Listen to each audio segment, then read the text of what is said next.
Hello, sister friends. So good to see you all. Welcome to Tuesday night. Big day. Did you see I voted? Ohio voted. Those of you who are not in America, today is election day. We always have things on important days, the debates, the election day. So I know that preliminary results will come out. Well, not necessarily, but usually it's like this one's ahead, this one's ahead, this one's ahead, but sometimes one just pulls ahead. At any rate, I ask that we don't talk politics tonight. Let's put it aside. You can have it on quiet on your television and just keep your eye on it if you want.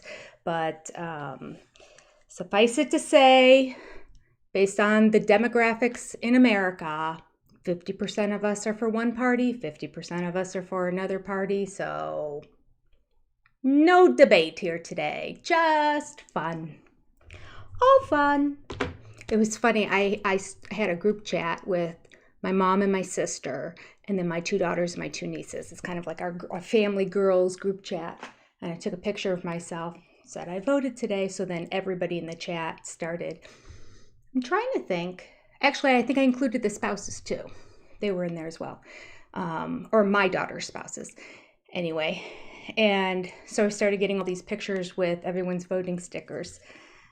And my one daughter said, I think that mine's the best sticker out of them all.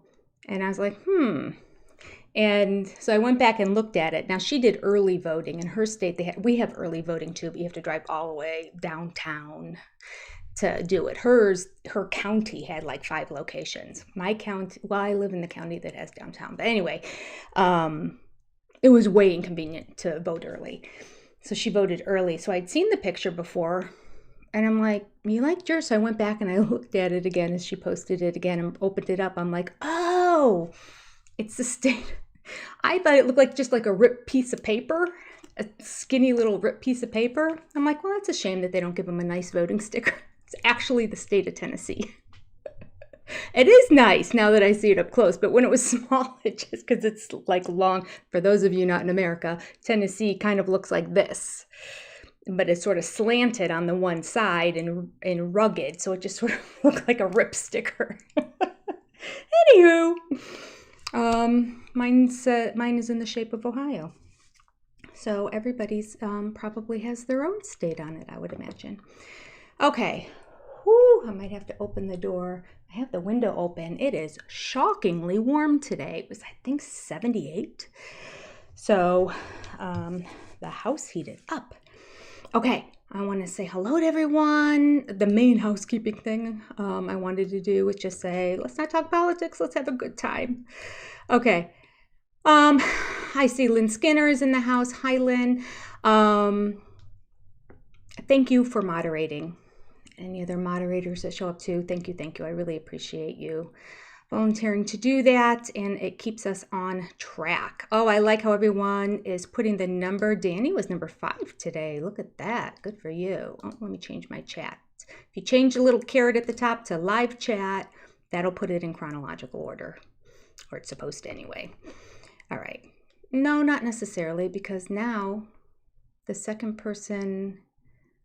Oh, maybe Danny said it later on. Okay, so we have Lynn and J.L. Carpenter. I'm just going to read some of these at the beginning and then I'll stop. Lynn, J.L. Carpenter, Danny Town, Sherry, Pazik, Scarlett, Valadia, Lisa Owen, Danny Town, Scarlett, Sam Stewart, Mama Squirrel, Mad Scientist 7. She was number 65 in the chat. Catherine Brown, hi. Ruth Carroll, I should be clicking on these. I always forget. I go with cow, but I'm sure that's an insult to cows. Oh, I have a surprise for you all.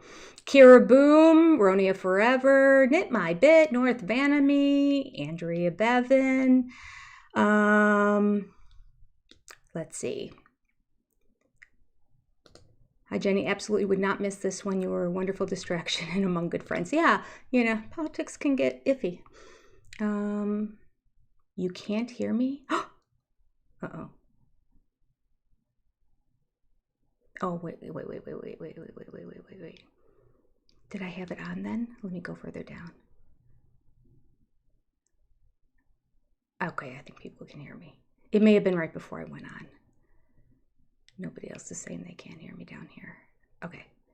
If you can't hear me, let me know, but I'm going to assume that was just before we got going. Oh, got a little sticker that popped up here.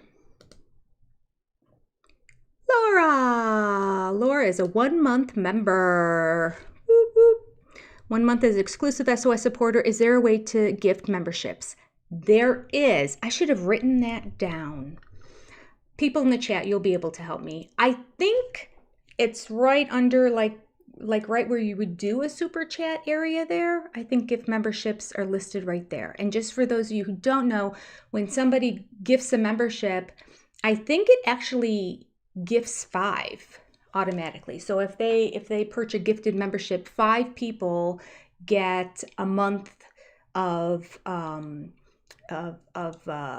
membership, and it's randomly selected by YouTube. So it's based on an algorithm. So based on how often you're on the channel, or how often, I think, like specifically on lives, I think, how often you contribute in the chat and how often they know that. So they find somebody who doesn't have a membership and they gift it to them for a month so that they can see if they like it or not. Okay. Good question, Laura. Let's see here. So, let me go ahead and jump here. Yep, I can hear you now. Okay. Oh, your internet went out. Okay. Oh, Mama Celeste, click the $ next to the chat box and select gift. Yay, I knew somebody would know. Thank you, Mama Celeste. Appreciate you. Okay, Black Eyed Sue's here. Kimberly Blackwell. I'm just jumping over things here now. So Judith Berg, Chris Fisher, Linda Kohler, Tanya Johnson, 82 degrees in New Australia.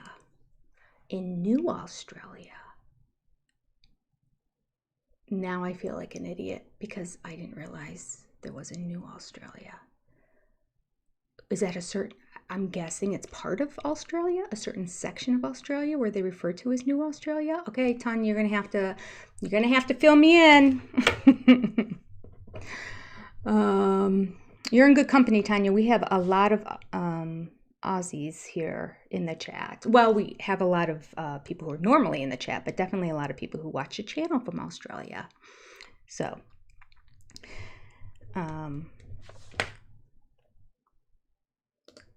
Black Eyed Sue, Tennessee looks like a rip. It does.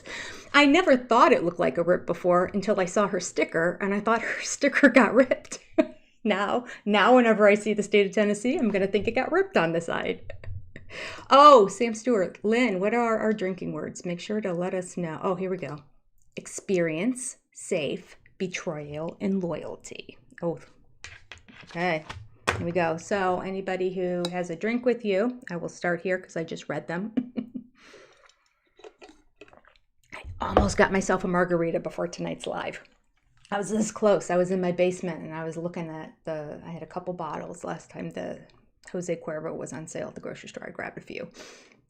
I'm like, oh, tonight would be a really good night. You know what? Missed opportunity.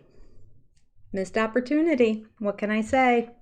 It's warm. It was a beautiful day. The sun was shining.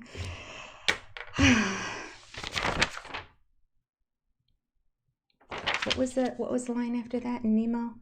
Gosh, we used to quote that all the time with my kids. They would know if I said the sun is shining, they would say the next line. It was oh, what a beautiful day. Look, the sun is shining. Was it something like probably had something to do with the mold is gone, because remember they were trying to block up the tank so that they would get taken out of the tank and then they could jump to get out. And so they woke up and, oh gosh, I'm sorry. All right, I'm just going to move on. This is going to bother me. I used to be able to recite that at the, getting old. If anyone knows what I'm talking about, it's the Nemo scene where he's in the fish tank and he wakes up and they're all excited and the one fish goes, oh, what a beautiful day. The sun is shining. The line before the sun is shining is when they like stop and go, Oh, was it the tank is clean and the sun is shining? And then when the tank is clean, or something like that. Okay. So let's get going. Let's talk about the episode for all of those. Barefoot Wine Sauvignon Blanc. All right, people are having some good stuff. All right. Oh, the trees did kill Sunny a long time ago, yes. The trees took Sunny out, unfortunately, on a skiing trip. All right. Okay. Dar Square. Must use words properly. Not if you're Cody. You know what? My videos can come out a little bit later this week. I apologize. I'm trying to think. I was busy all day yesterday, and then I was gone all this morning. I was going to start working on it this afternoon, and I still couldn't get it to airdrop over to my laptop. And it takes me hours and hours and hours to edit, and I don't want to just sit here at the desk. I like when I have my laptop, I can recline on a couch or on my bed with the tray table, and it's just nicer. But I finally figured it out. It was kind of long. It was almost 3 hours of raw footage that, I mean, there's spaces, there's me looking things up online. I don't hit stop. I just let it keep running. It's just easier that way. Okay. Anyway, so I apologize. Friday will be the earliest it's going to come out. Maybe Saturday, but hopefully Friday. Let me show you, in honor of this last week's show, we have our sacred cow with her statement necklace. And other necklaces as well. Oh. You know what? We have more representations of Robin Brown. Nothing of anybody else. Oh, goodness. All right. Let's get going. Starting from the top. I have all my sheets here, yeah. Okay, episode 8. So at the top, we start off with Christine and David again, and it was fine.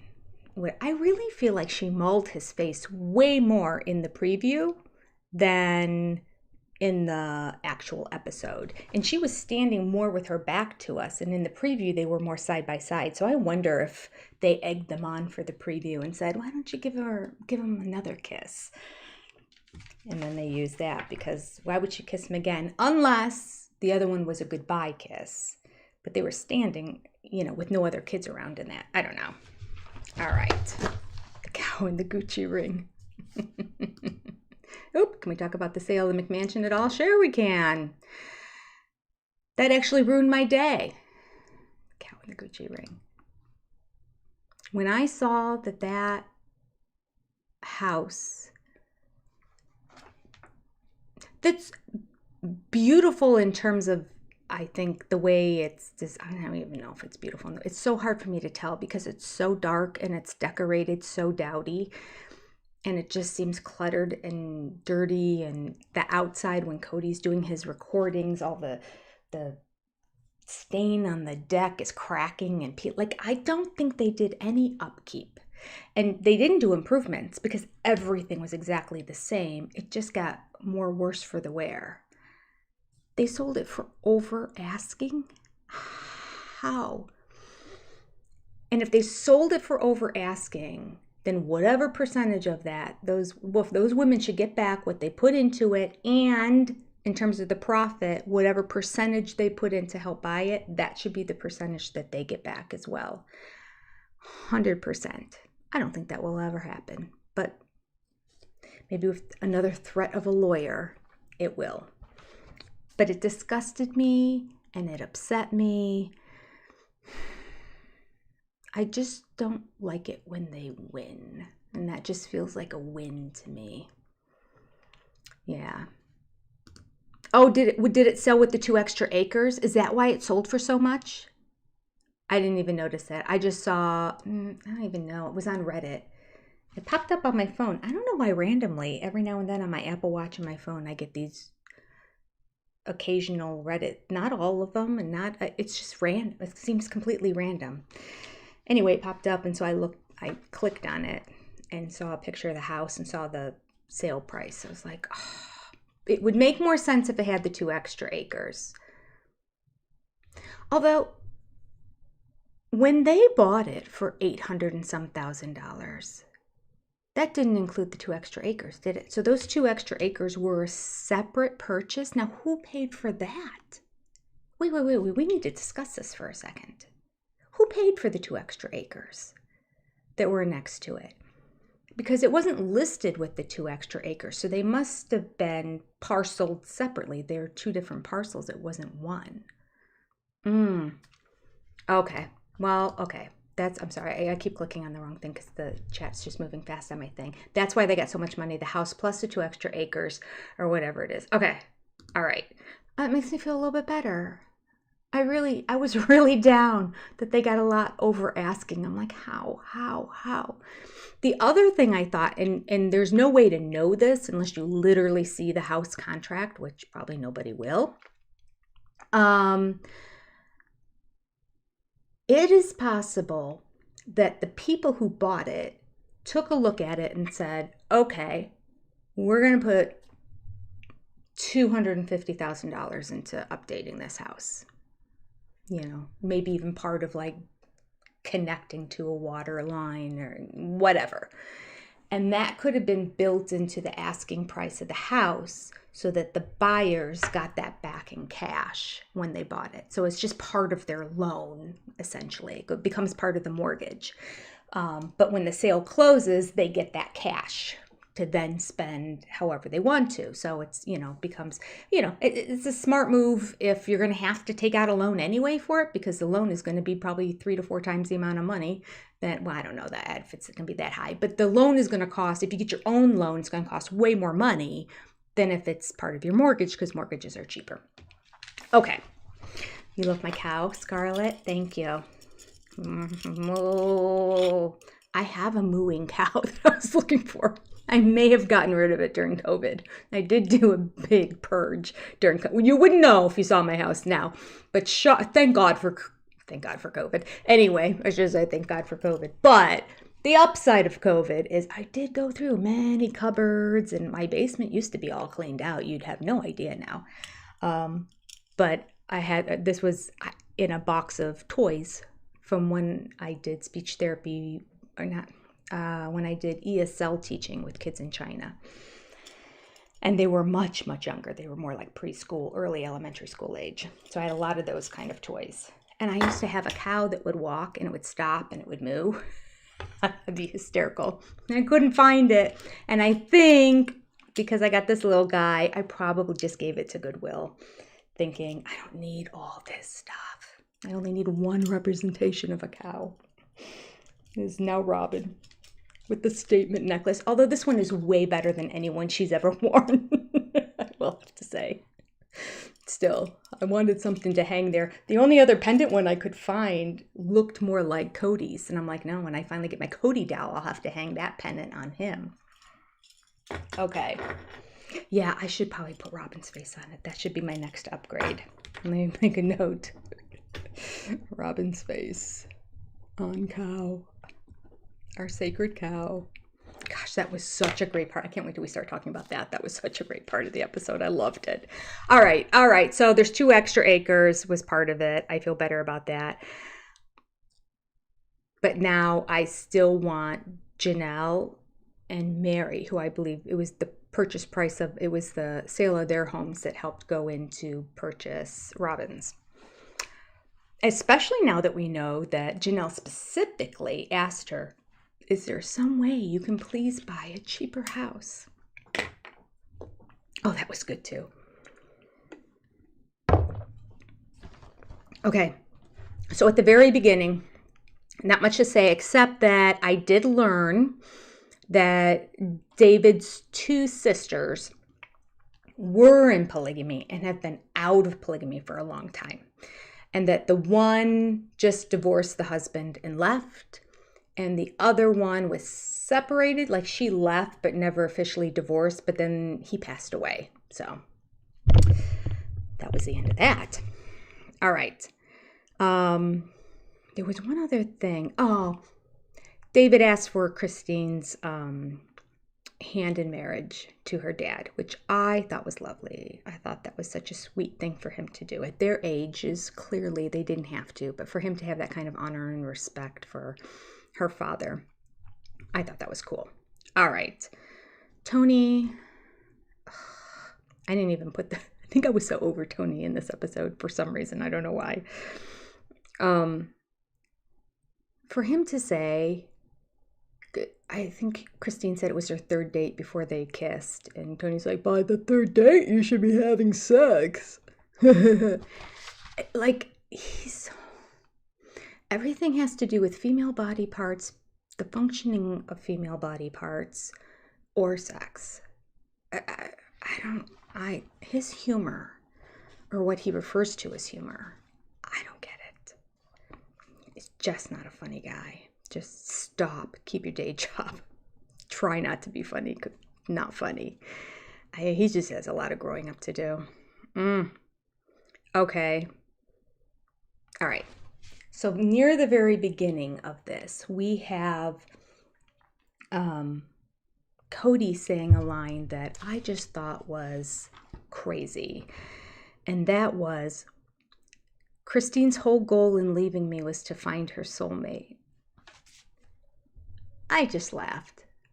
I mean, come on. He does everything he can to deflect and make things not his responsibility. Christine didn't leave him because of anything he said or did. She realized she had another soulmate out there in the world, so she had to leave him to go find him. No, Cody. She wanted to stay with you. You treated her like mud and said you would never be in a relationship with her ever again, and that you were just going to be with this other wife.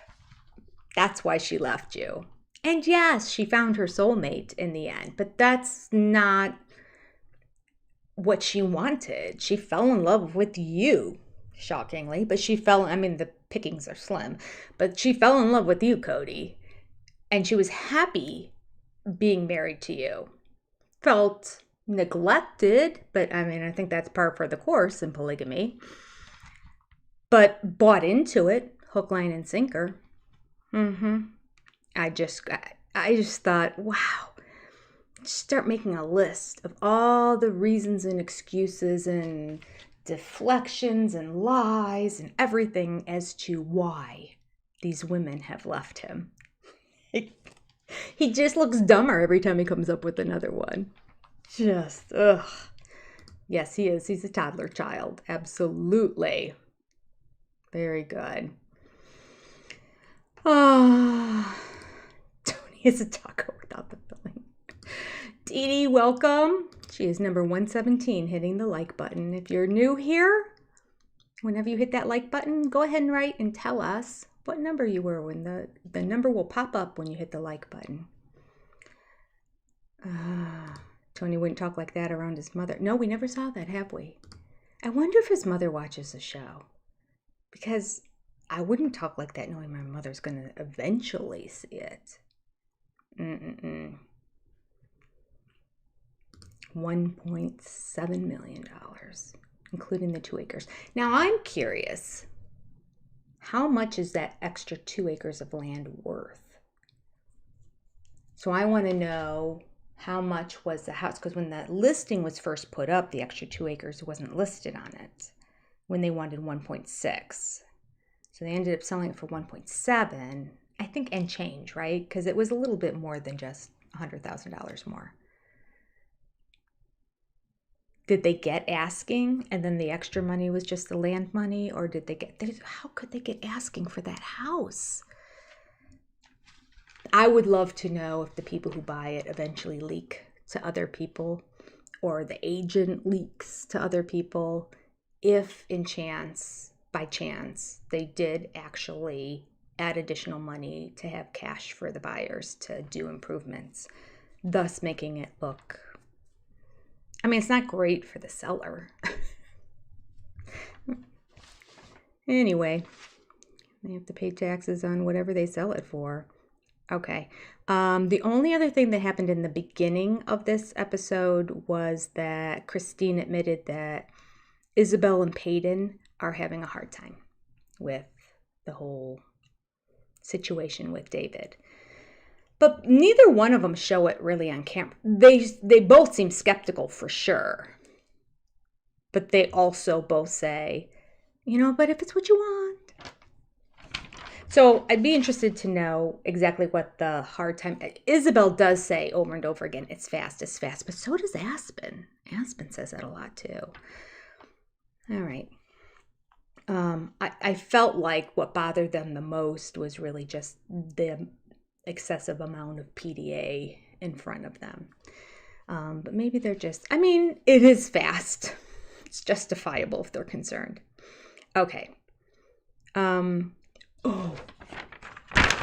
you remember the dig that Janelle gave right at the beginning? This was like probably my favorite dig she gave. I think it's my favorite one. We have all these Taco Tony comments popping up. Oh, goodness. Okay. Did the money go into a trust that nobody can touch? Probably. Well, if they already bought the other house, it probably rolled over right into the other house.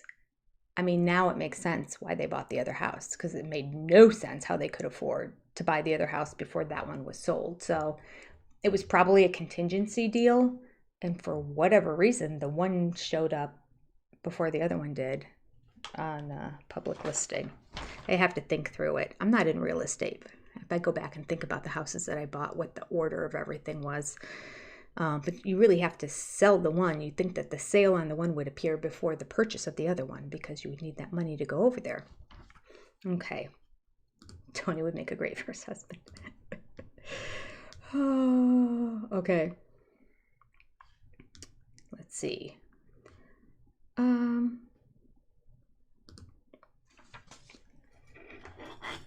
Yes. Sacred Cow will never let her daughters move out of the house. Yep. It's got that whole...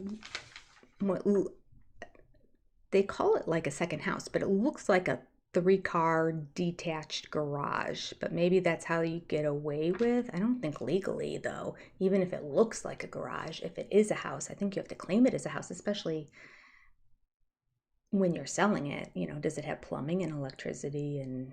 Well, plumbing anyway. A lot of garages have electricity. All garages have electricity this day and age. Okay. All right. Yeah. Poor Truly laying on the couch. Yeah. Make these two things make sense together, right? Okay. Yes. Sacred Cow kids are moving in. They are. Okay, so here's Janelle's first singer.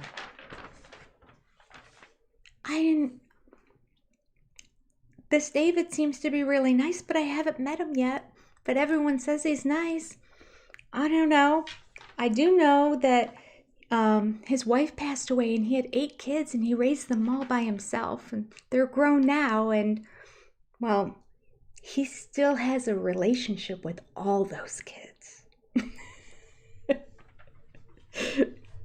Yes. Thank you for poking the bear. Cody will not be happy when he sees that. He's a great guy. He still has a relationship with his kids. Oh, goodness. Okay.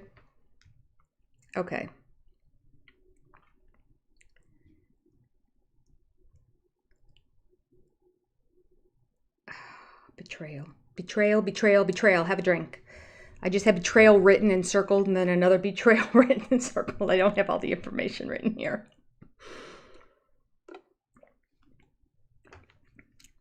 I think this was the whole little section where he was making no sense again. Surprise!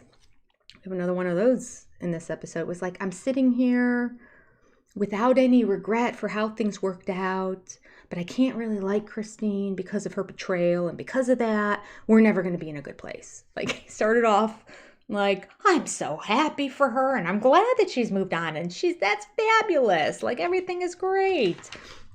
And he goes, however, I can't be like something because of all the betrayal, or she kept betraying me, something like that. I'm saying betrayal a lot. I hope no one's drinking.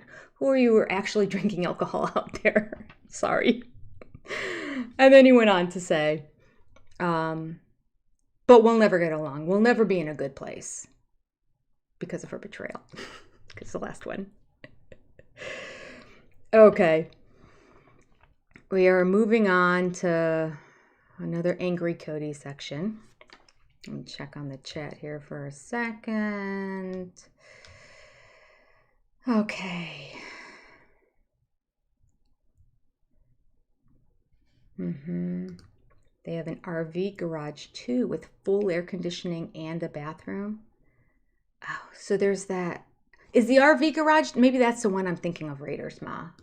Because it looked like a garage that was three. Maybe is that the RV garage that had like 3 doors? Okay, I think it did. It was so long ago that I was looking at the listing. I could pull it up, but I don't want to waste your time. But you're right. It had 2 separate buildings besides the main house. So, yeah, plenty of room for both their girls to just move on in, or Dayton, I guess. Where is Dayton? I wish somebody would share where Dayton is. Do let us know. I want to see to it that he's okay and happy, and it'd be great if he was like reconnecting with his dad and their family.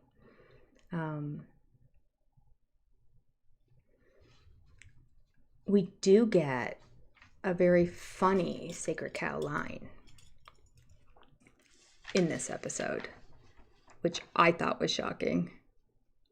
First of all, honest to goodness, the amount of jargon, therapeutic jargon that Robin spews out is shocking to me. And I have to go back and look, and because I haven't started editing it, I haven't looked at the stuff again since Sunday night. But Cody was talking about having his guilt about not being closer to the rest of the family. And Robin was saying that he's angry. Angry Cody reared its ugly head, and her last line was, and this is a quote, "He is in a place of fear that I will leave him to." I just thought, how kind of you. What a great wife. You're the sacred cow. And you can't, well, because you can do no wrong. Whatever you say goes, I guess. Can you believe that if she believes he is in a place of fear right now, he is just in a painful place, in a place of fear, that I will leave him to? What does she mean by that? That was crazy. Did she thought she was being wise when she said that? Like, I will leave him to. Like, that's mean if you know somebody's in a state of fear. And you just figure it out on your own. I don't know. Did anyone else catch that? I just remember thinking it was hysterical. I'll definitely put a clip in the actual review that I do. All right.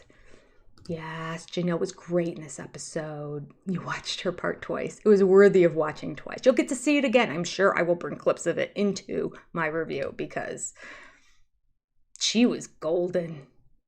She was golden. Oh, I loved her. All right.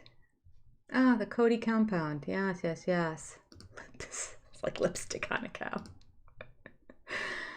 Oh, the cow needs a Rolex. Yeah. Do they make them in cow size? Or miniature cow size? I'll just have to pull one of my Rolexes out of my jewelry box. Go digging in there and find one of them. But, shoot. Again, I cleared out so much jewelry that I never wear during COVID. I bet I don't have my extra watches anymore. I even had one that had a gold face. It had Mickey Mouse on it, but it was just all gold. And then it was embossed with Mickey Mouse on it. But it was from like a boyfriend before I got married, so I thought I should probably part with this. Yeah, I think that went to Goodwill. Not that long ago, I think I remember. So maybe I can find, I'll look around for a watch. Well, let me write that down. Watch, Rolex on cow. Rolex on sacred cow. I'm gonna have like, I need like side tables for all my props when we do these lives. Shira, our sacred cow. Okay. Yes, give us a Y for cow, Mama Squirrel said. That's right. It spells cow just like it would spell Wyoming. Oh, that's so cute. I gotta find that little emoji guy. I love it. Okay, there's your Y. Okay. You have a Mickey Mouse watch too? And you're 49. Well, see, I'm 55. But I just got rid of it. But I really haven't worn it in probably 20 years or more. 30 years, probably. I think it was expensive. I shouldn't have just given it to Goodwill. Well, somebody will get a good deal. All right. Robin's eyebrows are getting worse with every. I need to add eyebrows. Well, I have to put a face on it, so I'll put a face on it. I do need to add my eyebrows onto Shiro, though.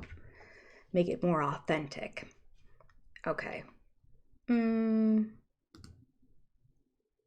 Sim says, be careful what you wish for.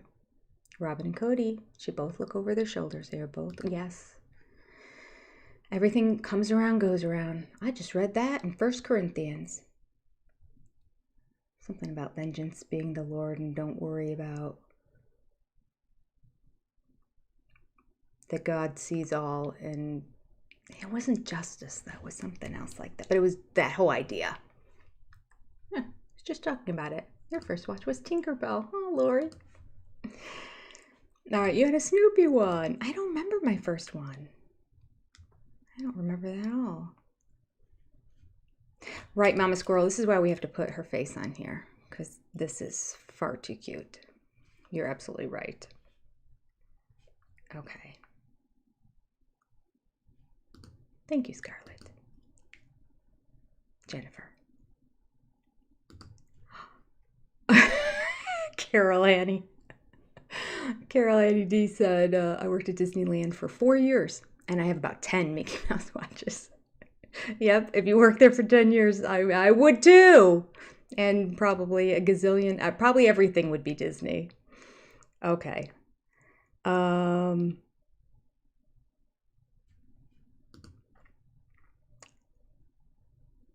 Cody can get 12 years like Todd Chrisley, and Sacred Cow can get 7 years like Julie. Could you imagine? Gosh, doesn't feel right that would make me happy. It doesn't feel right, but it would. If they did something illegal. Trying to get him to sit. Okay. Oh, I have another surprise for you all. So, Halloween, I'm passing out all the candy. And then when I'm all done and I'm putting all the stuff away, and all of you who are SOS exclusive members know from the live chat on Sunday night, I already mentioned this. I thought, oh my gosh, how did I not think to bring this out last week? These I have sitting in my foyer where the kids can see, and listen to them. I got you to hold my hand. I got you to understand. I got you to walk with me. I got you to talk with me. I got you to kiss goodnight. I got you to hug me tight. I got you, I won't let go. I got you to love me so. I got you, babe. A tip of the hat to Sunny and Cher. How about that? This one would be Cody because it has Cody hair. Look at that. I have a Cody doll. But they're connected. I can't use it as my Cody doll. But this is exactly the Cody doll hair. That's so funny. This is Cody and his friend. Maybe Nathan? I don't know.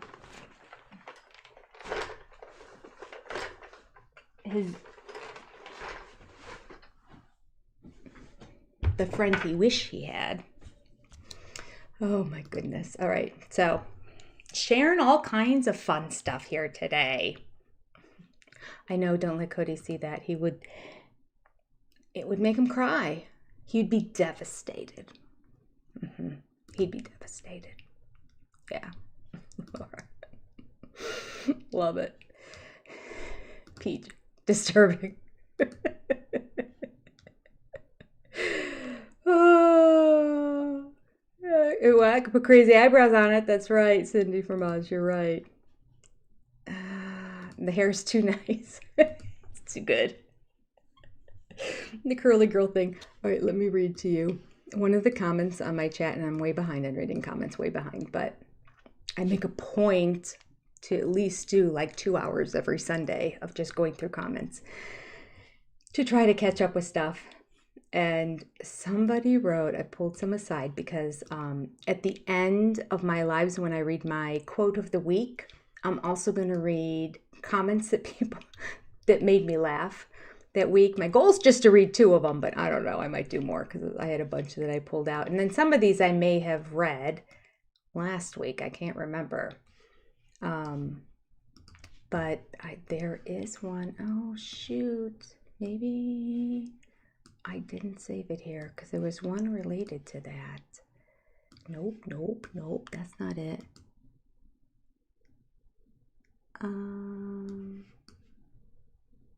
Nope. Ah, shoot, I didn't save it. All right, well, we'll read it another time. You just have to watch all my lives. And at some point, I will read one related to that because I always need to quote it exactly. All right. I could talk some more about the show here, but I just love your chat. Oh, I should find that comment and read it. Somebody, shoot, see, this is where I hate to quote it because then I feel bad that I'm not saying the name of the person who left the comment, but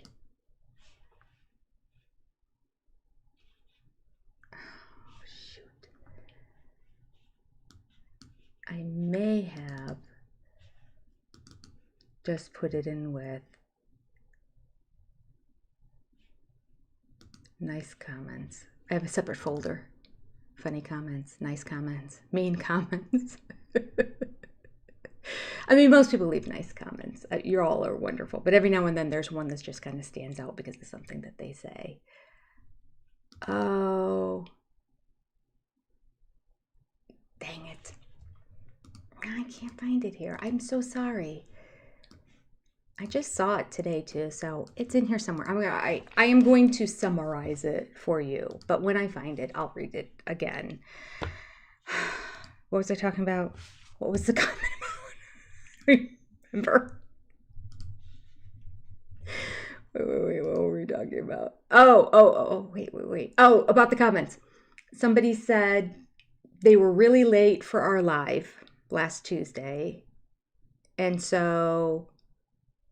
they hadn't seen the show either. And I think they went back then.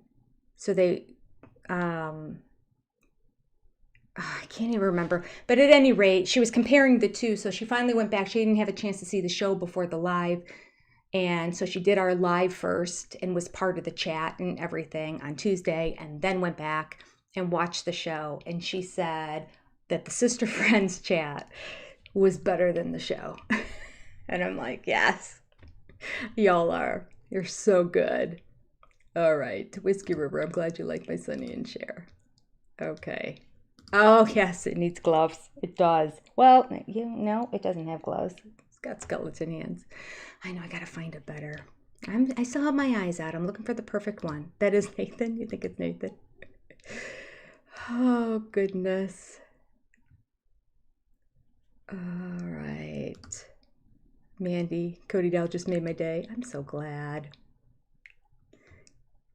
Made mine. Once I finally realized I was really late, just a lot going on in my life. I didn't decorate for Halloween or anything, so I pulled a bunch of stuff out on Halloween. You know, my kids aren't home and nobody came home around Halloween this year.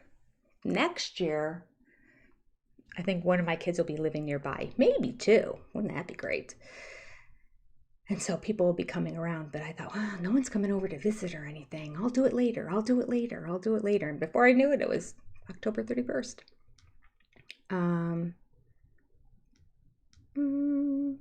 Yeah, it's true, Betty B. The eyes would have to be fixed if we're going to make it Nathan. Okay. Oh, this keeps jumping ahead. So these are completely random and out of order because my chat just keeps jumping all around. Tina, that's a really good point. I noticed the exact same thing. She said, I believe the way Cody switched his personality when Janelle mentioned money and lawyer. First of all, he was like, oh. Like he was just freaked out. Actually, I think I saw an even bigger change. Like I think his personality changed more so out of fear. There was another huge shift closer to the beginning, and that's when he came in like his little giddy schoolgirl again. Do you remember when he was in the car? I know I put that in my video. Remember when he was in the car taking Janelle out on a date after he hadn't seen her for weeks after the big fight? And he just thought she'd come right back. I mean, I get it. At least twice before in his life, she separated. And I was watching Madison's podcast today, and Madison said that the one time she separated, that the kids, they all went and lived with the grandmother because Janelle was working full time. So, which makes sense. I don't know why I didn't put two and two together, but yeah. Wait a second. The grandmother would have been, isn't that the one that was married? Isn't that Janelle? Isn't that the one that was married to Cody's dad, to Win? So she didn't say anything about living with Win. She just said we went to live with our grandmother. I don't know. Oh, here's Alyssa. Alyssa, thank you for that chat. Wait, let me get a heart on it. After I put the heart on it, it disappears. So I have to click it again. I do adore Janelle, but her actions were ignorant. She gave Christine advice on leaving Cody. She saw what Cody was capable of doing to Mary and Christine. Janelle felt special. He would never do that to her. He would, and he did. Yeah, unfortunately, he did. You're right. He would, and he did. Oh, Janelle. But I do believe it's not over yet. So we haven't seen it all yet. And they can keep sticking it to him. And on top of it, we can help out by supporting Janelle, supporting Tata Farms, supporting her Facebook group and postings and that type of stuff. I imagine that they have advertising that's on there as well. And not buying any more cameos. Nobody buy any more $125 cameos from Cody.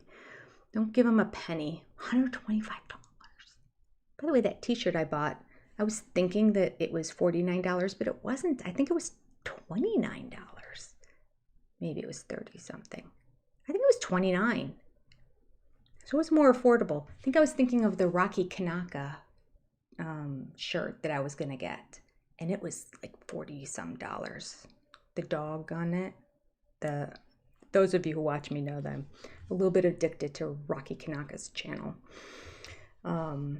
Which, if you haven't seen it, and you would all have a soft spot for dogs, must-see YouTube channel. He has millions of subscribers. I know most of you are like, oh, I love him. Yeah, I get it. He has millions of subscribers. He just goes into shelters and sits with dogs and gets them to be comfortable and get out of their shell so that they're not so hovered in the corners so they become more adoptable. And then he's built a rehab farm to also rehab some of the dogs that would otherwise get put down because they wouldn't be adoptable. People wouldn't adopt them because of the medical expenses affiliated with it. So anyway, that was more expensive. So hers was really affordable, which is tatafarms.com if anybody wants to go get their own t-shirt there as well. Okay. Yeah, Cody doesn't contact her for a year or so and thinks they're going to get back together. And Peach, not only that, but she said he hadn't been over to her home in 2 years. 2! He hadn't stopped by to see her in person in 2 years' time. And he walks in and he moves the chair and he's like, I was like, ooh, oh, I remember that same giggle in the car when he thinks he's going to get his way. Oh, bugs me. So he instantly, at the mention of, to go back to what I was saying before I got completely off track, his face dropped when Janelle brought up Robin, the sacred cow. Now, we didn't see him say sacred cow on the show. We see her say sacred cow on the show. We heard her say it in the Talking Head interview. But she did say it on the show because later on, when he was shoveling food into his mouth and not even making any eye contact when talking to her, said, and by the way, there's no sacred cows. She didn't say there were sacred cows. She said there's a sacred cow that you're idolizing up there. And sacred cow is not only something you idolize, but it's like something that you never question. It's like something that is like the be all and end all, right? I didn't look this up for my channel. I should do it now. I need my little looking things up online music. I don't even know how it goes. Wait, hang on. I might have it here. We'll play it while I look. YouTube. Oh, shoot. This is a different computer, so my files are all in different, I don't know if they alphabetize them, maybe. Let's see, what would that be? Music, probably under M. No. Video. X.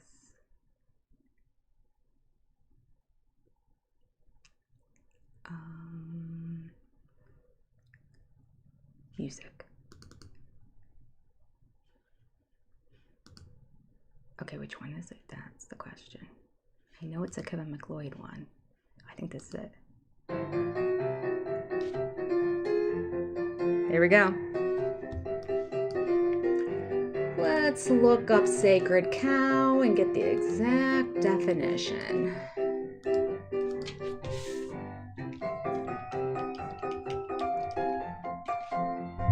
Sacred cow.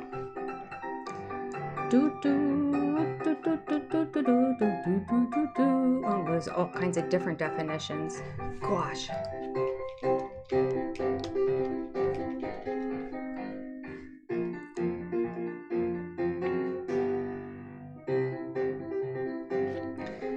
All right. An idea, a custom, an institution, especially unreasonably to be above criticism. All right.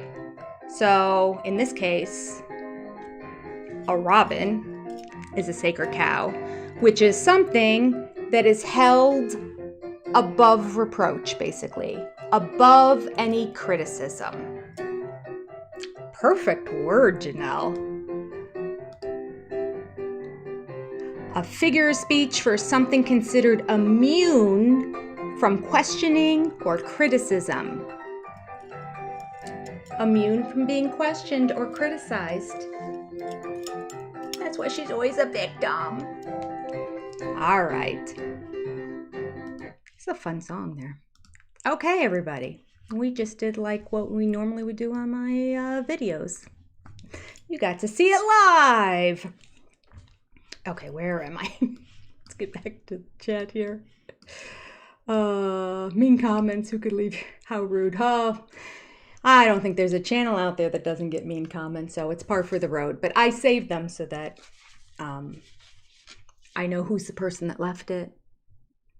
Because I believe, unless it's downright threatening of death or something like that, which happens at times, but that was between a lovely sister friend and a very mean person.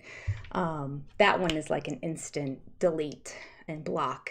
But usually if they say mean things about me, I will most of the time say nothing back. Sometimes I'll say something a little bit snarky, but usually I say nothing because I don't want to entertain. And I decide that everybody can have a bad day. And maybe they were just having a bad day. Now, that being said, on my very worst day of my life, I wouldn't say the things that these people are saying, but still, everybody can have a bad day. So I cut and paste them all and stick them into a folder. And then when somebody says something mean, I go over and I'm like, look, is that name in there already? It is? Okay, you're now blocked. Be gone. It doesn't happen that often. Most of the sister friends are great, I have to say. Y'all are. I was listening to, I only heard about 5 or 10 minutes of it, but Nikki Haverstock, I believe it is. And she was saying that once a week she has to block somebody for saying mean things about her or her husband. I just wanted to, I should send her a message. I was thinking, yes, girlfriend, don't worry. All been there. Okay. Okay, I need to get a Rolex. Yes.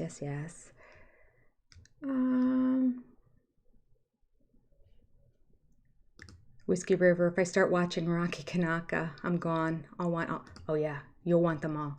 I mean, luckily, he's in California. If you're in California, especially Southern California, you're in trouble if you watch the channel.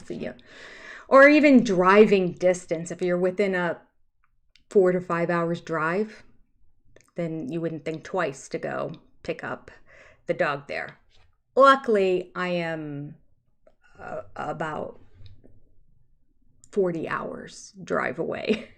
So it's easy for me to watch it because they are untouchable to me.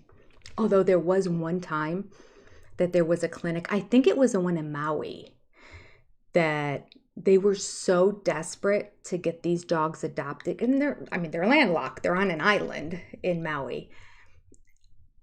Apparently people are not fixing their dogs on these islands because they have an overrun amount of dogs, and they were adopting. And then the shelter was willing to pay to ship the dog anywhere in the continental United States. That's a big bill. That's how desperate they were to get these dogs that were on the list to be put down, adopted. Wow. Okay, so Paige says the grandmas are both Janelle and Cody's moms. I think there was one more wife. Yeah, there was a third one who was never on video, but not completely sure.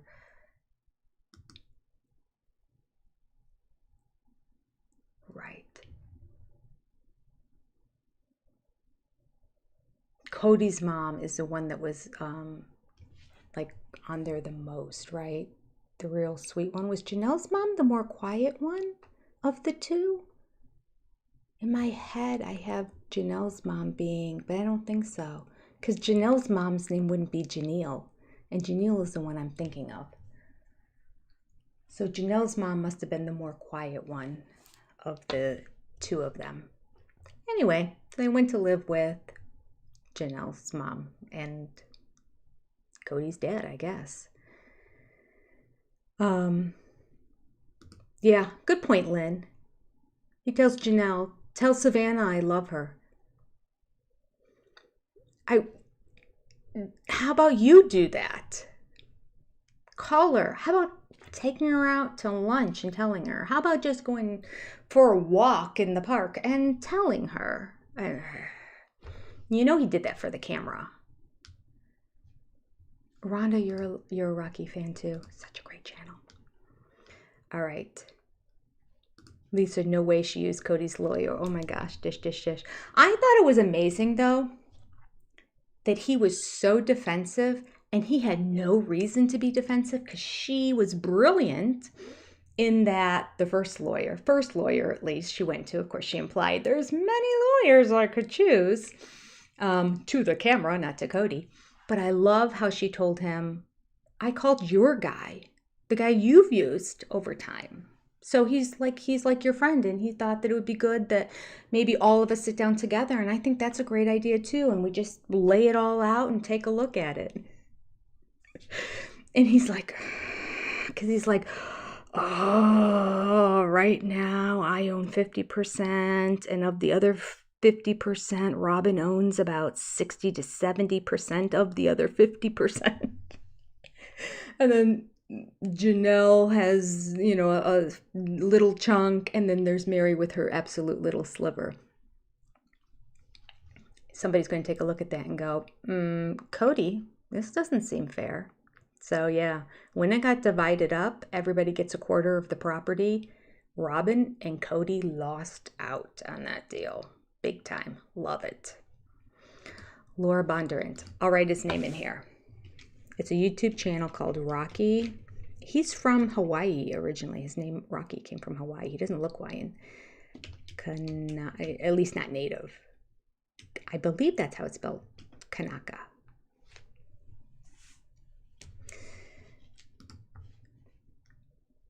It's a great way to end your day, especially if sometimes you want to have a good little cry to help you sleep really well. Because sometimes the stories are so sweet. And they're rarely crying because it's sad. I cry when there's an adoption, and when you see a dog come out on the other side and so they're happy tears.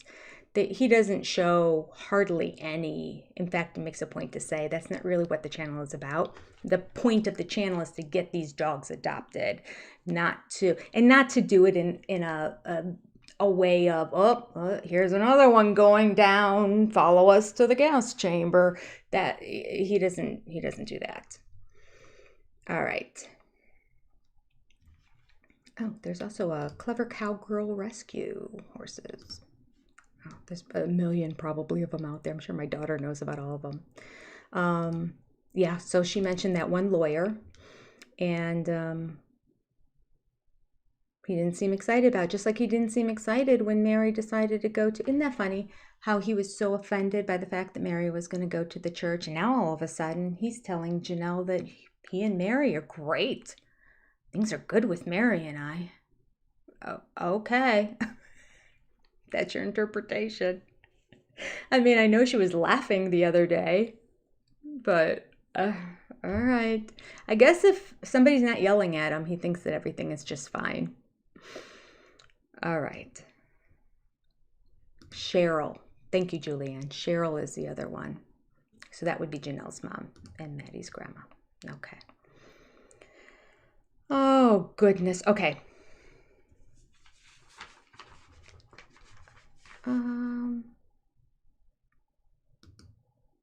Peach says, even if he thinks he can romance her back in, he puts no effort whatsoever into that either.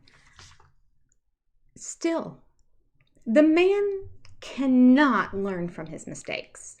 He just doesn't. Gosh, he acts so clueless. And I know that it's his oblivious personality of I can do no wrong. So nothing can penetrate when it comes to, and maybe it's a protective mechanism too, because I can do no wrong. If anything comes at me that is kind of pointing the finger at me, I have to quickly come up with a way to find out how I can deflect it to somebody else. Just like he did at the beginning of the episode, saying that Christine was leaving because she decided her soulmate was somewhere else. But she never said that before she left. I mean, after she had been gone for a while, she said, well, if my soulmate's out there. She just said she was willing to start dating and see what would happen. And then eventually it turns out to, I don't even know if she ever mentioned soulmate until she met David. Did she? Does anyone know? Do you remember? I can't remember her specifically ever mentioning the word soulmate until after David was in her life. But maybe she did. Maybe she said at one point, oh, if my soulmate's out there, I'd like to find him. Okay. To talk a minute about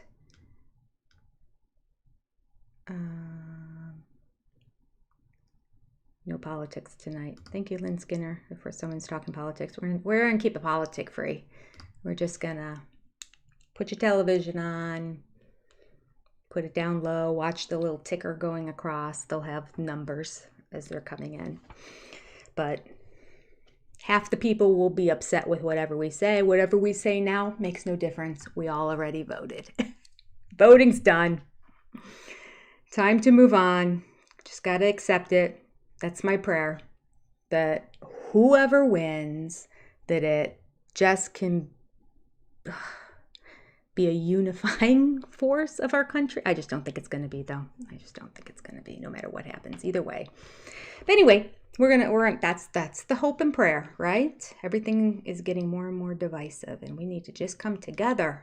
We have more in common than we have apart from each other. We really do. We just focus on those couple issues that divide us. It's not right. Okay, we're not talking politics. We're not talking politics. That was neutral, as to say we're all in this together. Like, we're all sister friends. We don't know what our political affiliations are, and it doesn't matter because we're here together, poking fun at Cody and Robin. Our sacred cow. Okay. So, Josephine's, something I am going to put in the video. I think I mentioned in there too. I'm like, every time I come up with an idea, I'm like, there's another 20 minutes of doing research to put it in for one little clip. But when they were looking at rings, Christine and David, when they were looking at rings, you heard the voice of the jeweler before we saw the jeweler, or the sales associate. Probably wasn't the jeweler, but maybe the owner of the shop, most likely, if this was all arranged. The voice to me sounded exactly like, or very close to anyway, the voice of the real estate agent that showed the property of Coyote Pass and Cottonwood to the Browns. They had that same kind of confident and kind of low, somewhat manly and very confident kind of voice. I was like, taking notes as I was looking at it, and I'm like, what, did the real estate agent become a jeweler? What's going on here? And move to a different state? I think their voices are the same. So I'm going to cut them and put them together in my video, and you can all decide. By the time I do that and put them side by side, they might sound nothing like each other. But in my head, when I heard it, all I kept hearing was that real estate agent. Anyway, probably nobody. Josephine's is an expensive restaurant, Tracy? It doesn't look like it. Although, the hamburger Janelle had, it was a sin that she had to keep having this conversation with Cody and have it sit in front of her. I wanted a bite of that burger so bad. It may not have been a hamburger. It may have been a chicken burger. That was a possibility. Couldn't tell. Second look at it made me think maybe that's a chicken burger in there. Either one. It did look good. The food looked good. The ambiance, a little bit desired. I mean, I thought it was cute that they have this little upstairs attic room that you can go into, but like they didn't attempt to make it anything other than looking like an attic. But if the food's worth it, that's where the price should be. That's kind of where we are in the show here now too. Josephine's restaurant. So yeah, she spoke to one lawyer. He didn't like it. You know what really bothered me too is when Cody said, I don't want to do Janelle any favors. She wants me to talk to her about paying this off, but I don't want to do her any favors. But I know I have to pay it off. So it's like his go-to gut reaction is, she wants me to pay off this land, and I don't want to do her any favors. I'm like, well, what an ass you are. Why? What do you mean it's doing her a favor. Are you aware, Cody, how much money you will, like he just twisted the whole narrative in the story to make it seem like, oh, by paying it off, it's all for Janelle. No, that would really screw both you and Robin. Mary, she only had the 2 acres anyway. So, I mean, yeah. Is it rotten if she misses out on 2 acres of land? Yes, especially if it's over $100,000 for 2 acres of land, since that extra little parcel, hypothetically, they sold the house for about $100,000 more, and they added the 2 acres on. We don't know how much of it was the acreage, how much of it was the house, but still, it would stink if she would have missed out on 2, but Janelle would have missed out on 4 acres, and Cody and Robin had all the rest. And technically, Cody's name was on Janelle's. He could have been a jerk. His name was on Janelle's and Mary's too. He could have told Mary, you only get 1 acre. My name's on this too. And then told Janelle the same thing. You can only get 2. He could have. Now that would have been the lowest, dirtiest, most rotten thing that you could ever do, especially since he had his own parcel. And Robin had her own parcel, and hers was the 5-acre one. So, but, I mean, I wouldn't put it past him. His knee-jerk reaction is, I don't want to do anything for her. But I know I have to pay it off. Okay. Okay. There was one part after he said that, where Janelle is trying to explain kind of her way of thinking, her train of thought, and she just goes, and I just laughed when I saw it, because I feel like I probably do that 3 to 5 times every video when I'm trying to figure out or explain Cody and his language or his thought process or his behaviors or his actions. And I'm always like, I just get speechless, and I'm watching her do that exact same thing. I'm like, yes, Janelle, I'm with you. Just like can't get words out because it's so beyond reason. And so when she was in that moment, I was having a heart moment with her. Completely understood. I thought it was funny. And then a clip that I am going to save for eternity is when Cody said, I will never say another bad thing about Mary. Famous last words. There is no way he can go from that point on. I mean, we might see it in the next episode for all I know. I would not be surprised. And so I'm going to save that clip, and every time, henceforth and forevermore, which is the terminology that Cody likes to use when he was, we'll get to that later. I know I wrote it down. From this day forth, every time he says a negative thing about Mary, I'm going to add that little clip in right afterwards, just as a little reminder. Oh, remember this? I will never say another bad word about Mary. You can't do that. Oh, goodness. Yes, Anne Elizabeth. That is the same location that Mary and Christine were meeting with Christine's friends and talking about Cody, and Cody called on the phone while she was there. Yeah, when Christine had already moved and she came back to visit last season. Same place, same little attic place. Okay, let me look at some chat here, and then we'll get back to this. We're doing really good on time. I'm proud of myself. Okay, it did look good. That burger looks so good. I think I was really hungry when I was watching. Oh, probably because I do my editing. I think I noticed it most when I wanted to look more at that scene again when I was doing my recording, and I do it afterwards. So I'm up till like between 2 and 3 in the morning doing that recording just so that I have it done in case I have a few minutes on Monday that I can get there and work on it. And at that hour, boy, a greasy hamburger, 1:30, 2 o'clock in the morning, it's like being back in college. Just sounded amazing. Oh, okay. Okay. Oh, all sister friends are terrific. You really are. You're the best. Sister friends forever. Which reminds me, let me write that as a note too.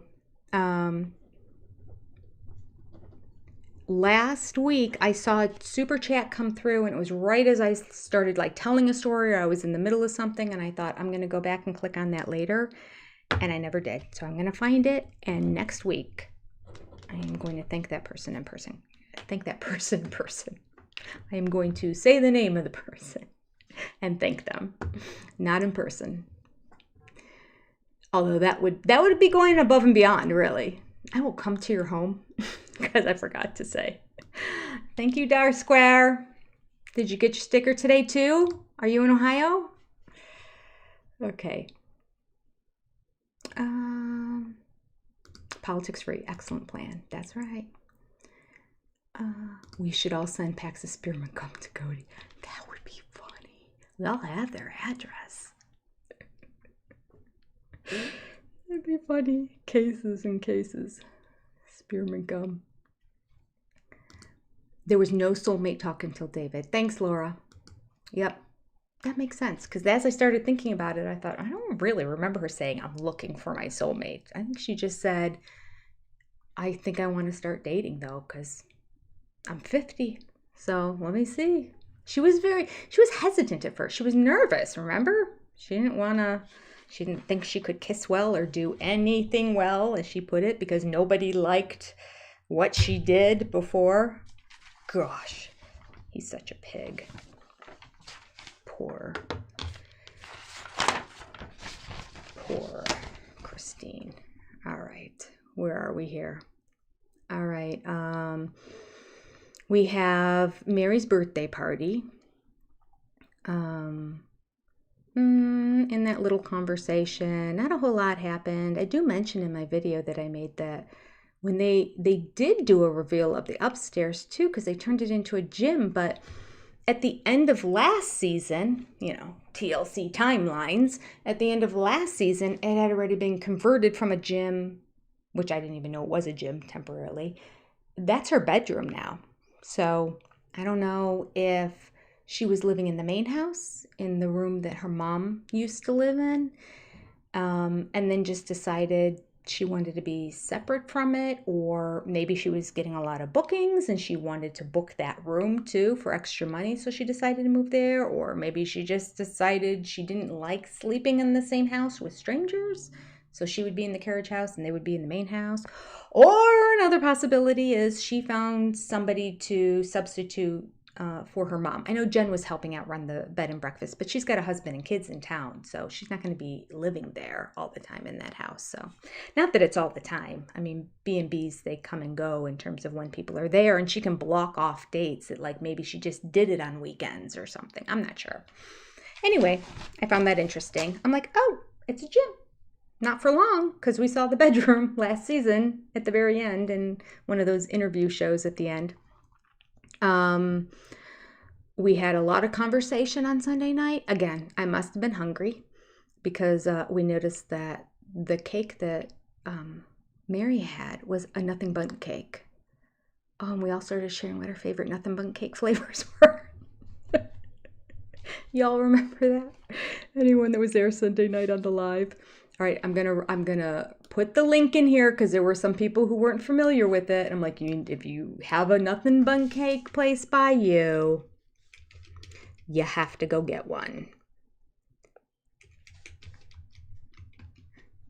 My niece did it for her wedding, nothing bundt cakes. They had all the individual mini ones in containers that everybody could just take, and then she had a 2-tiered one. The bottom larger layer she served to like the head tables and then the wedding party, and then the other one was hers to keep for put in the freezer for a year later. Okay, here's the link. Oh, That didn't save. Hold on. Let me do it this way. Copy and paste. So if you all have a favorite nothing but cake flavor, by all means, do share so everybody knows which one they should get. And I don't think there's a bad one. Any flavor of cake you normally would like, you would like in nothing but cake. So anyway, that was her cake for her birthday. So good for her. It would be my preferred birthday cake too. Hello, Fairy Elephant. Welcome, number 184. Anyone who has come in late, when you hit the like button, tell us what number you were when you hit the like button. Red velvet, chocolate chip cookie. Yeah, such good ones. Oh, I hope you have one near you, and I hope it's something new to you, and I have just made your year by telling you about this nothing but cake. Cherry chip for Fairy Elephant. Yes. You don't like cake? How could you not like cake? What about cake do you not like? Let's get to 320 likes. That's a great idea, Lynn Skinner. Everybody hit the like button. Okay. Figracula1 says, such good cake. My husband ate the gluten-free chocolate chip and loved it. See, even if you're gluten-free, you can have it. Okay. I'm going to make everybody be so hungry after this. I'm talking about hamburgers and nothing but cakes. Okay, so anyway, so she had that as part of her little celebration. I think the guy did a great job decorating her place. And I will say, Mary is starting to bend a little bit. I didn't pay close enough attention to see if there were any circles. I'm guessing there weren't. But she was adamant that she wanted like a wood slab, like a butcher block type island in the middle. And he did not want that. He wanted a white island. And she was like, no. And he was like, trust me. Oh, I'm starting to talk like the teens. And he said, I think it'd be much better. Just trust me. And she said, no, I want the wood there. I think it would look good. And he said, I'm telling you, just trust me. He got his way. But he compromised. So it looked like a white-based marble slab with tans, light browns and tan marble swirl inside of it. And at the end, she said that she really liked her island. So that made me happy. See, we're all growing. Well, no, we're not all growing. Robin and Cody haven't grown an inch.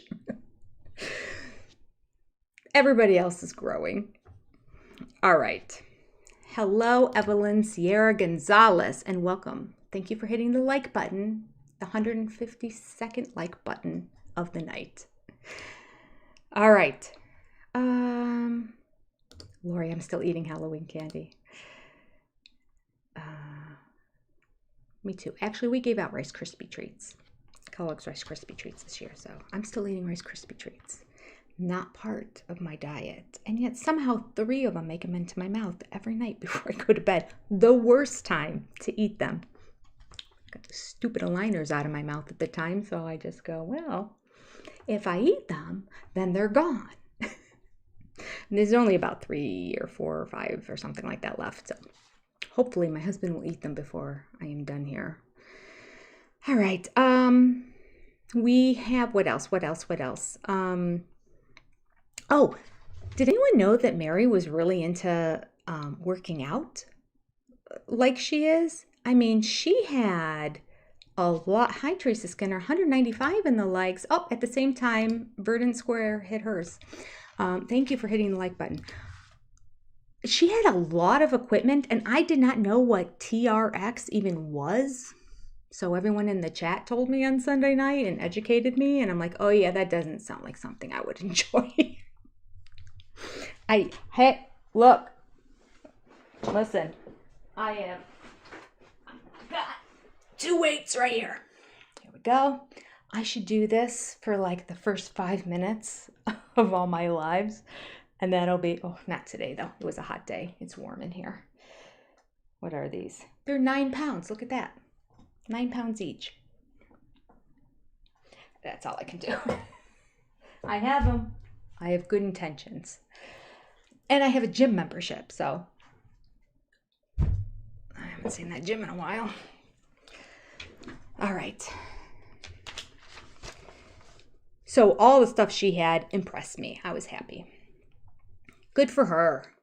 You do feel better when your body composition changes. I can remember back to my 20s when my body was all muscular. I remember when I lost it.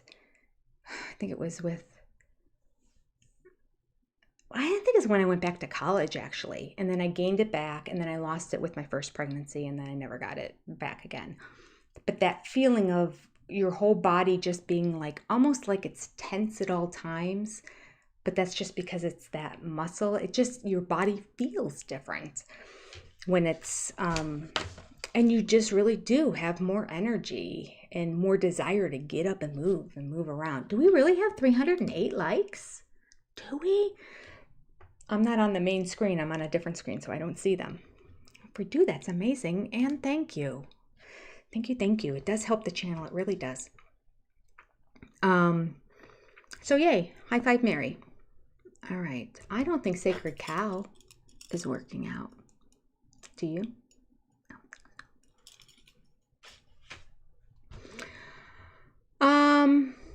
All right. So we are back now after that to Cody and Janelle at the very end of the episode.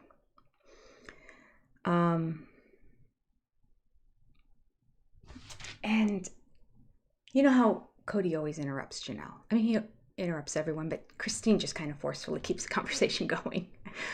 Mary cowers to him, but I don't think she will anymore.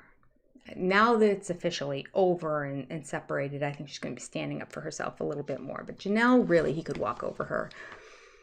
And for him to keep interrupting her, and then for her to eventually say, see this. This is the problem. The fact that I can't tell you what I want to say. Oh no, actually that came up right after he scolded her about Robin. So there was that one too. So he tells her, don't bring up Robin now. Let's not ruin this. We have a conversation going on. Well, you don't have to. But that was her issue. Robin is her issue. And he refuses to allow it in his world, in his head. He won't accept the fact that Janelle has an issue, or anyone has an issue with Robin, because she is the perfect sacred cow with the statement necklace. And I got to get an uglier statement necklace. I will. I'll find one. I'm going to put that on my list. Go to Goodwill. Statement necklace. Okay, I'll find something. I'll find something hideous. It'll be perfect.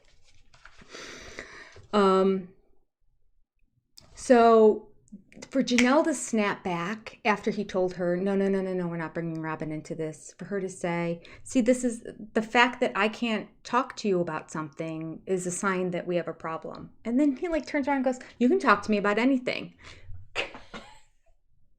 Did everyone want to pull their hair out at that point? You just told her we're not bringing up Robin. It has nothing to do with this. Don't ruin this conversation. We're not talking about that. She was like, see, this is a problem. Well, you can talk about whatever you want. Well, Lord, help us.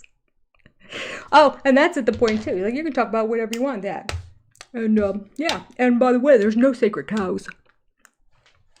So we know she said the sacred cow line to him. We just didn't see it on the show, but he gave the reaction to it. We saw her say it to the camera when she got interviewed later.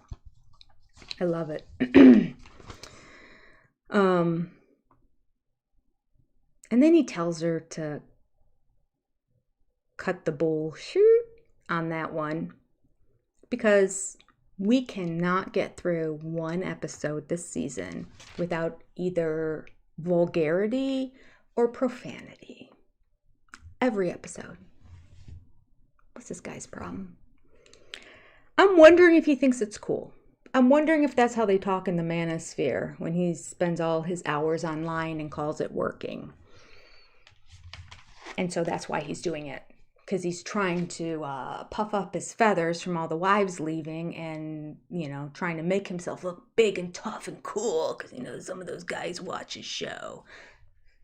And with all the wives leaving, it diminishes him. I love how Janelle said, well, he's a failure. Straight up. He's a failure. So after all that, and he gets mad at her and he calls what she's talking about bullshit. And his next line is, I think this could work. Yeah, usually when a man swears at me, scolds me, demeans me, cuts me off, that's right around the time I'm turned on. Really. Does it for me. What a loser. Honest to goodness, he thinks the world of himself. There's no other way to explain it. The fact that he could talk to her like that and then turn around and say, well, but I think this could work. He has gotten away with murder his life, clearly, because he obviously has been talking like that, which is probably why she also left also. And I know that it was just difficult because one of the separations, when the three of them were all still living in a trailer and they had kids all in this 3-bedroom trailer.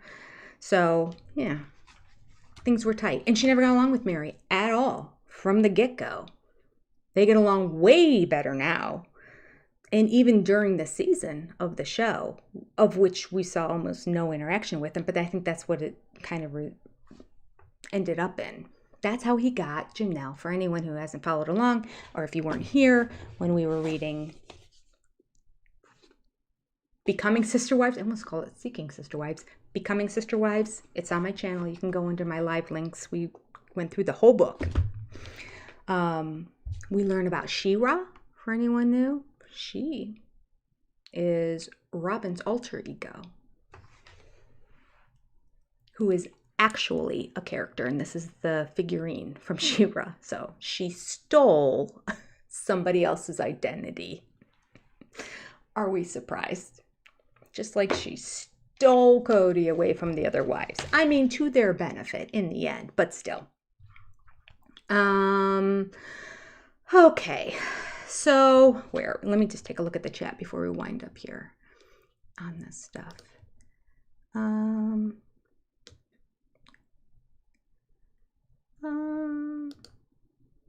Laura E says, Cody isn't too bright. Even his manipulation is just dumb. So true, Laura E. Laura, I think one of my funny comments is something that you actually said. Maybe I have it in there too. I don't even remember what I pulled out for today. I would snatch out the rest of that French fried. Oh, yes. That fried hair. Ugh. Did you see what he does to try to make it? Ugh.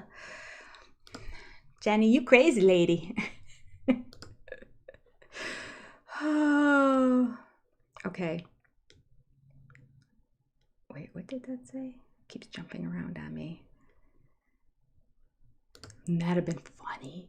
Janelle should have called in advance and served Cody ramen noodles. That would have been very funny. We can all send a bunch of ramen noodles too, except they might enjoy eating ramen noodles. See, he doesn't like the gum, so that makes it even better. He took his gloves to meet Janelle. Yes! So that's a real expensive restaurant, right? Yeah, came gloves in hand. I don't get it. I'm sure he just drove his car there, right? And they're work gloves. It's not even like, well, it was winter, but I don't even think it was winter. Was it winter then? I don't think it was. Unless they had their coats somewhere else, because they didn't have coats around there. I mean, to have to put gloves on, you have to be pretty winter, or you're a complete wimp. You know, it's like I have to wait until the snow comes and then I start wearing my gloves. Okay. She steals a lot, doesn't she? She's stolen everything.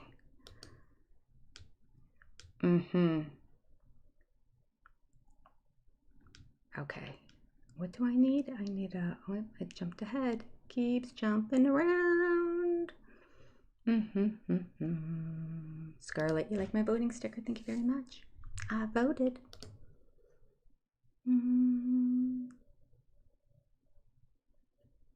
A shared doll. I bet they're an arm and a leg. I've got you, babe. I love to share. All right. Cody can't tell the difference between driving gloves and work gloves. That could probably be it. He just wears his gardening work gloves when he's driving. That's what a prissy man he is.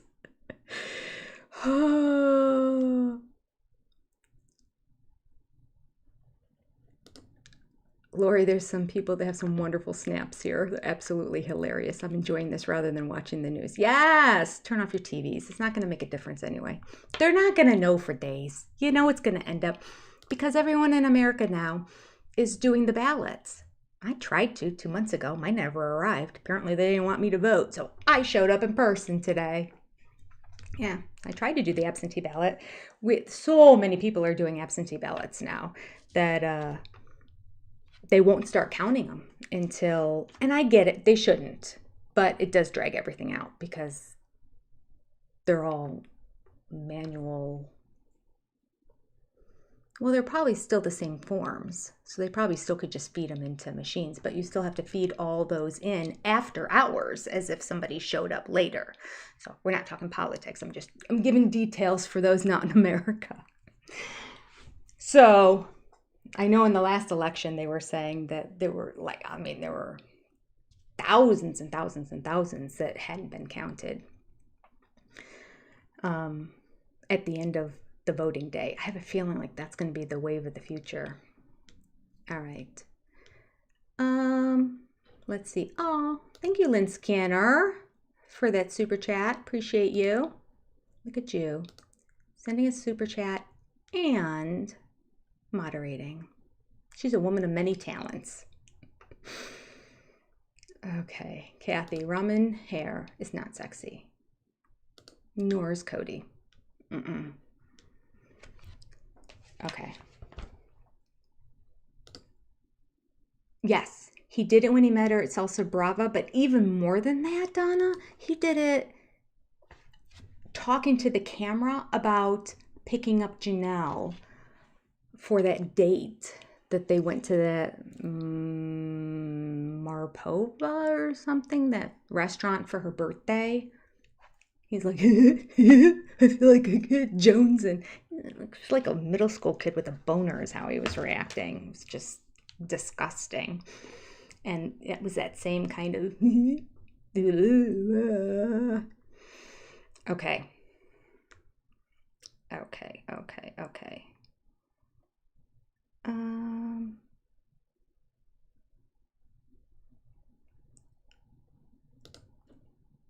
Cindy says, I would like TLC to remove K and R from receiving a paycheck from the show until he pays back Christine and Mary the money he owes them. And Janelle. Wouldn't that be great? It'll never happen. Gosh. I have to believe everyone's going to get their just due. Everyone, if you're Christian, you think God's watching over. If you're, is it Buddhists that believe in yin and yang? Is that Buddhist? Maybe Hindu too. But I think of it more as Buddhism. I don't know my religions that well. I will say I'm uneducated. I should do that someday, just for fun. Take an afternoon and do some research and educate myself. All right. Okay, so now we're at the final scene here, right? He throws out the fact that everything that she's saying is bullshit. Then he goes on to say, but I think this could work between us. Oh, I forgot this line. Oh, and then he said, what? Do you want to try and have a love affair again? Did you all vomit at that moment? As soon as he said that. It reminded me so much of Salsa Brava when he's like, what? He goes, don't you think I want to kiss you on the mouth? Who talks like that? Oh, Cody, Cody's the only one that talks like that. It could not be more of a turnoff. There is something so creepy about the way he speaks, especially when he thinks he's being romantic. Maybe that is his romance. I mean, he doesn't know any better because he's always had people just kind of come to him. He's never had to work for it. Whew! Creepy weird. Do you want to try a love affair again? She's like, I don't know how many times I have to tell this man. We are not getting back together. And then he'll flip in the interview when he realizes they're not getting back together and just start saying all kinds of negative things about Janelle. Oh, heavy vest in February. So he's probably using his outdoor gardening work gloves, tree cutting gloves, as winter gloves. That's probably what's happening. Okay.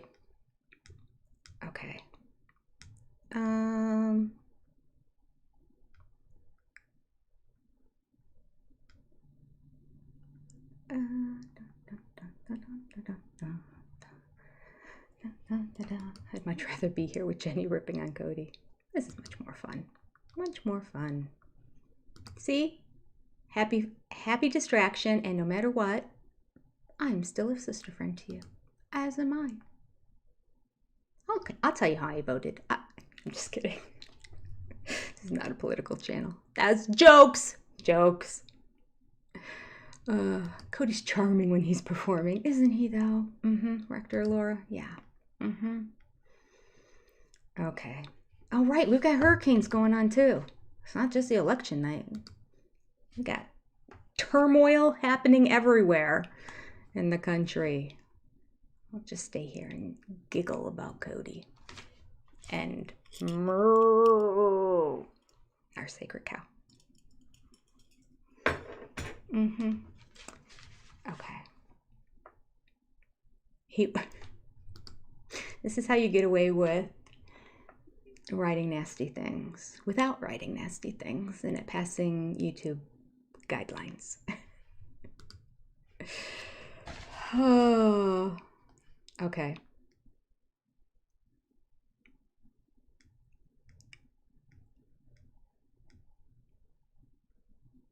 Yeah.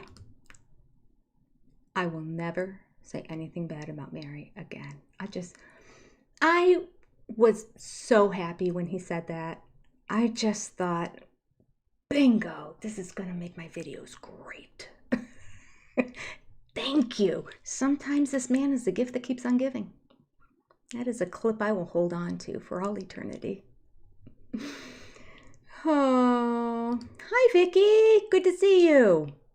You're a third Aussie that's been chatting in the chat. No, there might be more because my chat's jumping all around. But there have been 3 of you that I noticed tonight. Tanya, Cindy from Oz, and Vicky. All of you from Australia. Michelle, you just fell off the couch. But it is. That's how he's acting.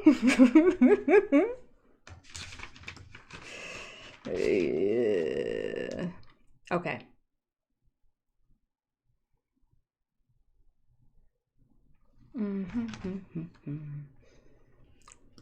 You want to get off your drugs, and he said you're going to have to stay on them. But Teresa Skinner, losing 30 plus pounds, kudos. Not an easy thing to do. Not an easy thing to do. At least Cody and Robin won't make it to the Celestial Kingdom. Well, here's the thing, Rector Laura. And this came up in this episode, too. I think he thinks he still will. Because he's got Robin, Christine, and Janelle, who technically, according to their spiritual bond, are still his wives. And I believe their faith says you need 3 to get into this celestial realm or whatever, or he becomes a god or something.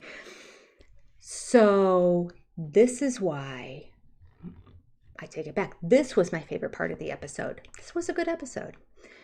When Janelle said, like, what do I do? How do I separate? I don't know, and of course she's just been talking to Christine, who's like, I'm just walking away. It's over. I don't care. And Janelle's struggling with it because she still kind of has that faith component that she believes in. I think she probably deep down inside, if she was honest with herself, is having a hard time with it because she's been divorced before and that was different. That was a legal divorce and that wasn't through the AUB. But still, I think that bugs her a little bit. And so it's easier to just kind of pretend like none of it happened. But with her sitting there looking like the light bulbs just went off and saying, well, Mary she went back to our church and they gave one to her, so maybe they give one to me. I was like, bum, bum, bum. Yes, Janelle, that's a great idea. Go see. Go. I'll drive you there. Oh, I have so much hope from this episode that she will lawyer up and stick it to his ass, and at the same time that she will be going to get a release from the church because the bruising of his ego is worth it. It is so worth it. Please, Janelle, please. Anybody who knows Janelle or Maddie or any of the kids, Christine, anyone who talks with Janelle, basically the whole family except for Robin and her family, everybody in the Brown family. If anybody happens to know any of them and can let them know, we all really are in support of Janelle going and getting a release. For herself, to feel a complete release and to feel vindicated, because the church would say, he done you wrong and you have the right to go. I think the kind of peace of mind from somebody who really believed all of that part of the religion would just be uplifting. I really think that there would be a benefit in that. Now, I know she doesn't live there anymore, but still, she goes there to visit. Oh, she goes to visit Christine. And they probably have family in that area still. Okay. All right. I'm hopeful. I love that it ended that way. I love it. All right. Do I have any other notes here about that? Because I have that at the very end. I didn't write down all the details of it, but I talked about it in the video.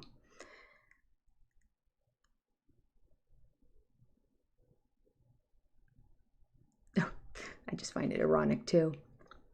Cody has not seen Janelle's grandkids in 3 years, but he thinks that he could make their relationship work and that he could have a love affair with her again. You can see how he's trying to manipulate in this scenario. Scenario. My mother always said scenario.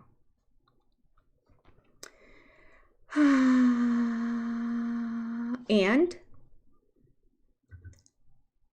he gets all upset at one point, and instantly when she said, Cody, I can't get back together with you.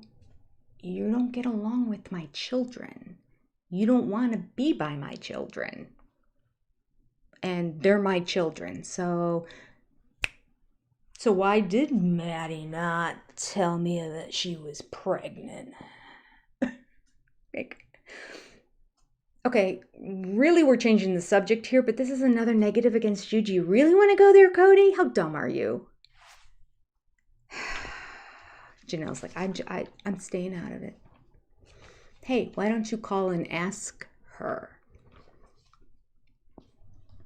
Can't with this man. Okay, so then there's one scene, and I did not write it here in my notes, but I know I put it in the video, where he was doing a bunch of projecting about Janelle. It had something to do with the fact that Janelle was saying something because she feels so negatively about him that she's trying to, he was projecting what he thought onto Janelle, thinking that she was projecting it onto him. It was the craziest reversal of projections that I'd ever heard before.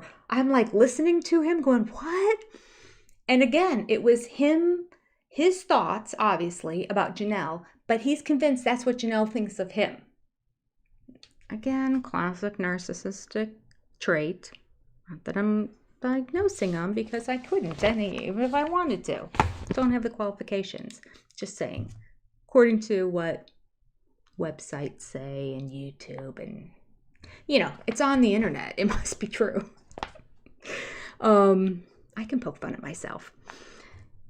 But at any rate, he was doing this massive own projecting based on how Janelle was reacting, claiming that she's projecting. I just thought, oh, well, we've topped ourselves now, Cody. Good for you. Just when I think it can't get crazier. All right. Super. The last little part I have here, was his little mantra. I think in the video I said his haiku. It wasn't a haiku, but he was trying to talk about the fact that he was henceforth and forevermore going to be a great father, that he was committing himself. So he starts it off saying he made a covenant with God to reassert himself, which is a weird word, but fine. From here on out. And that's when I thought, what the heck? It's like he was reciting a document. Like he practiced all of this and he created, if I were to make a covenant, what would it look like, and what kind of legalese and religious-ese type words would we be putting in here? He would reassert himself from here on out to be a loving father. Is it something he has to create a covenant for? He can't just do it. It doesn't just come from his heart, not his own desires. Okay, I'll make a contract with God himself that I am from here on out going to reassert myself. So apparently he feels like he's asserted himself in the past. At least he admits he's not doing it now. And then he says, because being a dad has always given me purpose in my life. Yeah. And then, that's all about you, Cody. This was supposed to be about how you're reaching out to your kids and how you're going to be a better dad. And somehow he managed to twist it and make it about himself again. I'm going to try to connect with these kids again because they gave me purpose. It's about me, Cody. For a second, you thought I was going to talk about my kids, didn't you? They give me purpose, so I need to get them back. Then he goes on and says, onward and upward with the goals in life. Talks like that. It's a great covenant. And making my family whole again. And then he ends it with, that's my desire. So we started off with a covenant to God. A covenant, it's a contract. It's like legally binding and signed with blood. That's like covenants were sealed with blood. Covenant with God eventually migrates down into, well, that's my desire. I decided I'm not even sure if I'm going to make an effort or if I'm even going to try. So we go from we're making a covenant to, at least that's my desire. So Cody. He realized, give him kudos. He realized there's no way he's going to uphold this. He's not going to reassert himself to be a loving father. Are you kidding? Who are we kidding? Oh, gosh. Okay. Upward with the nasty smoke from the foiled chicken, you clown. Oh, yeah. Yes.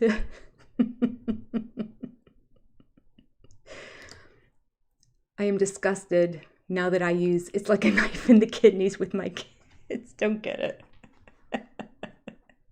Save it for us, Jennifer. Save it for us. Oh, a selfish little me monkey. That's funny. Hitherto I will endeavor to be a better father, if God so wills and equips me to do so.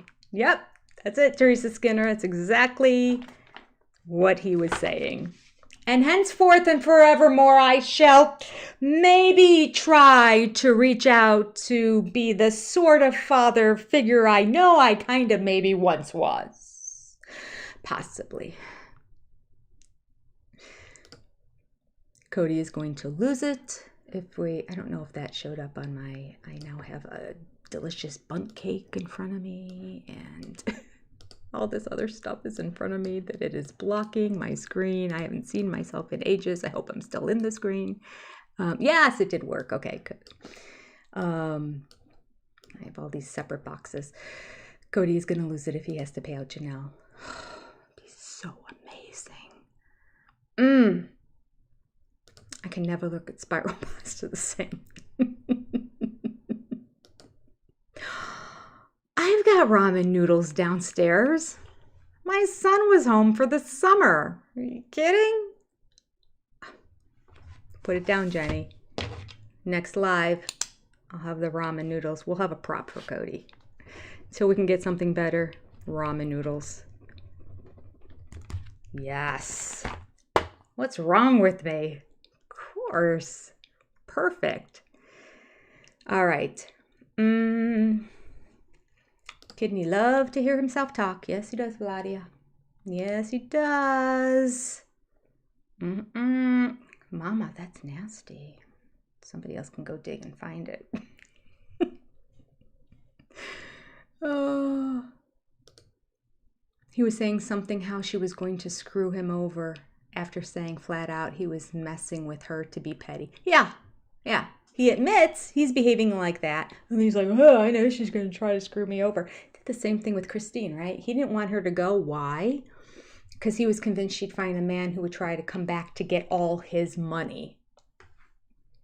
If she finds another man, he doesn't want to do anything to do with you, Cody.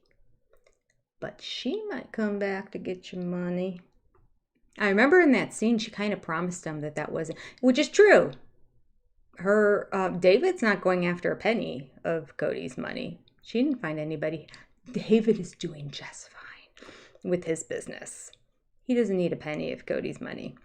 He's doing it without television and social media too. David, you should create a social, well, maybe he does have one. Maybe I just don't follow it. I don't ever go on Facebook or Instagram, except for unless I have to do stuff for my other business on Facebook. So I guess, but I could, if he has a Facebook, I will start following it. Mostly, why do I follow this stuff? Because I want to support everybody outside of the Cody Robin realm. So if me subscribing to their whatever social media they have, I'm all for it. Okay.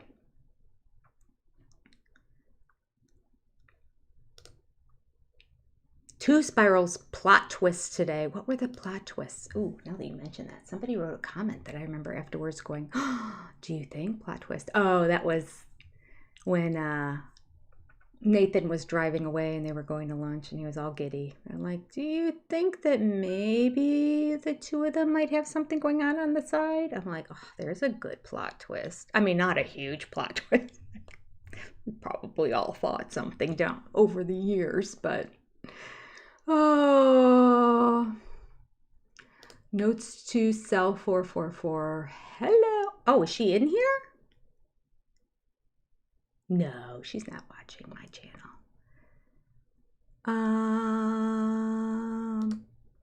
Did Cody forget which wife he was talking to? Janelle wants a good dad. It's Christine that wants a love affair.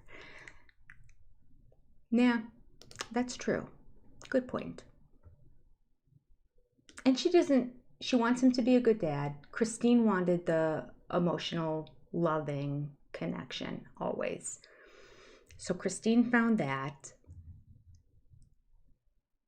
I don't know that at the ages that Janelle's kids are, that she'll find somebody to be a good dad to them, because it's just all going to look so different now.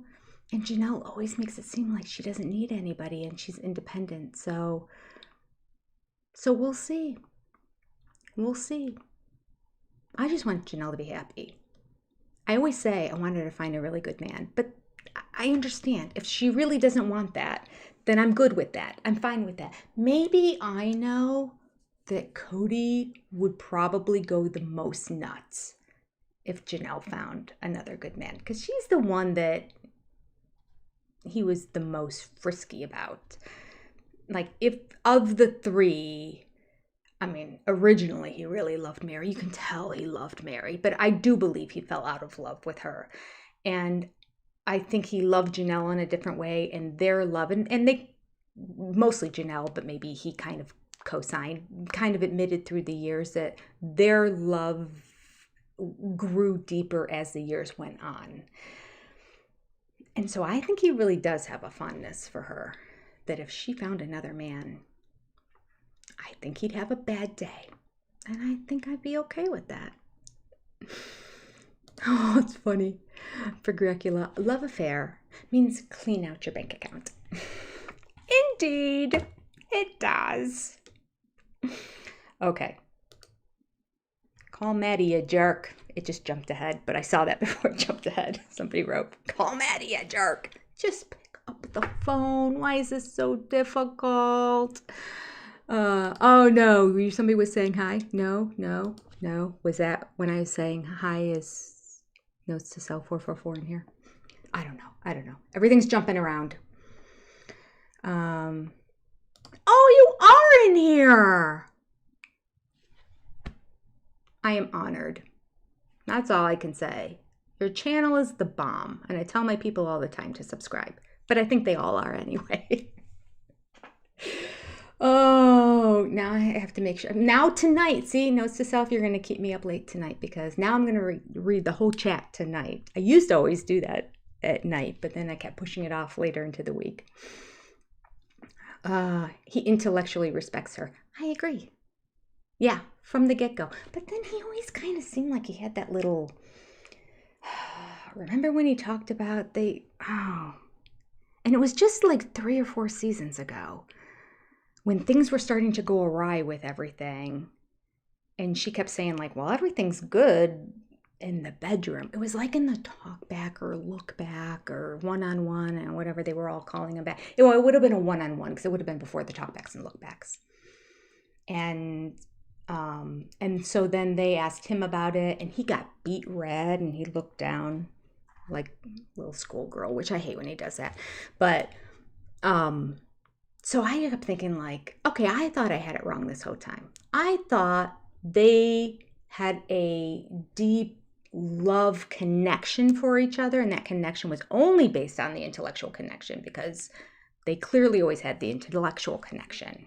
They always, she connects that way, plus she's so bright and well educated, and he thinks he is. And so she probably was kind to him. I don't know. What do you all think? I think there was a little part in there. I think she might have been a little freaky in the sheets. I think she was.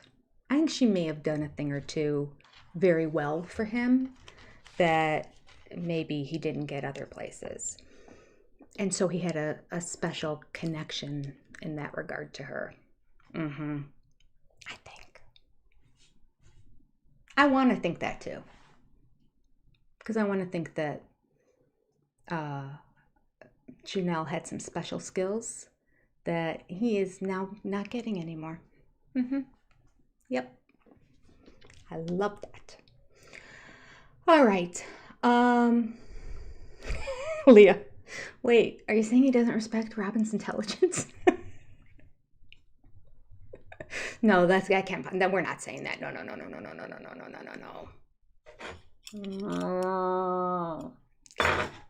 All right. Okay. We have gotten to the end here, everybody. Okay, let me read a couple of the comments that made me laugh this week. Now, I'll try to remember. Okay, I think I read this one last week. I'll read it again. And then I am going to try to delete it so I don't read it a third time. Okay. Lori Erickson. Lori, you're in the chat here tonight. I saw you. I think I did read this last time, but just for those of you who weren't here, during on the video when I did the flashback of the whole COVID, I'm so sick. Look, my temperature is normal. Oh, woe is me. I saw the Grim Reaper. Lori writes, that wasn't the Grim Reaper. He saw the ghost of Christmas future. Does he not understand the irony of his and Robin's Department 56 Christmas Dickens Village? No, that was funny. Good one. Okay.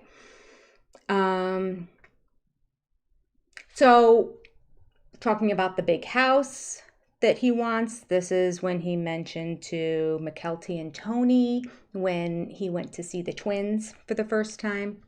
And he said, oh, I just had this great idea. We'd get this house and we would have like a little side house or an in-law suite, and you guys could move in and we could help raise the babies.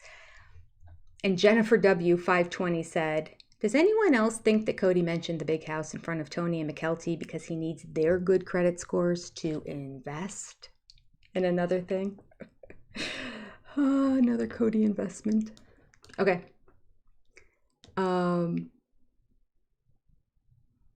Okay, I think this was a comment piggybacking off the last one about the temperature.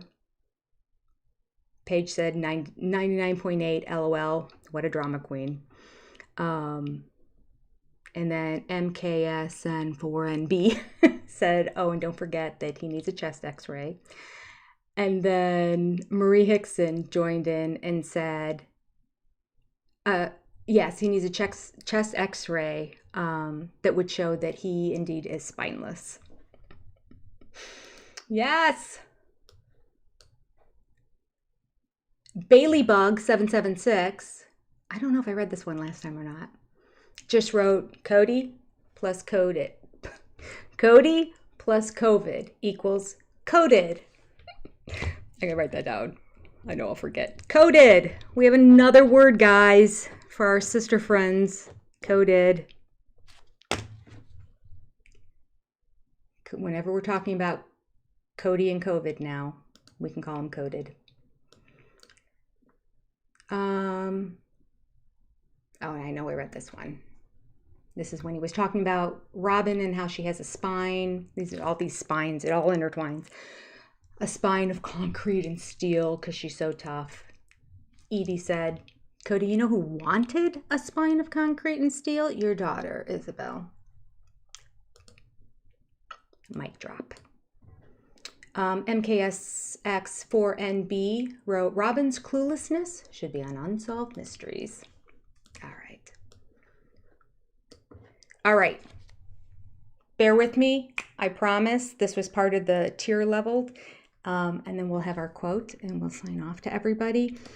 Everybody in the exclusive SOS supporter level to date are Rain Lady, Ladybird's mom, Fawn, Evie, Kendra MP, Cheryl Smith, Steam Frog 99, Living an Eclectic Life, Laura McWilliams, Sarah Lewis, Libby Scher, Sean J, Marie Crabb, Waldo's mom, Sherry Pazik, Laura Bondurant, Sharon, Dee Dee, Lisa F, Nyla, Danny Towns, Lisa Gasca, I'm your Huckleberry, Ms. Lita, Julianne Kinkle, Michelle, Alyssa 1704, Kaylin, Donna Redmond, and Jessica Denham. And our big supporters are Crafty Florida Lady. I hope you're feeling better. I hope you're out of the hospital. Shaniqua Smith, That's My Shoe, Lisa True, Storms in Life, Christ is There, Knit My Bit, Elizabeth Murphy, and Lynn Skinner. Thank you all very much. And all of the supporters on the channel, all the ones that I read, as well as everybody in the Keep the Lights On level, have been scrolling up above here. Hopefully. That was my goal for the entire time. All right. Okay. Okay, everybody. I just want to make sure there's nothing I'm missing here. I don't think so. Okay, fantastic. I love you all. Sister friends, you're the best. You made this an amazing evening. Talking no politics, clearing our minds, just laughing, having a good time. Sacred Cow thanks you for being here to support us. And I am going to sign off with a song for you all. Because they're not going to come back until next October.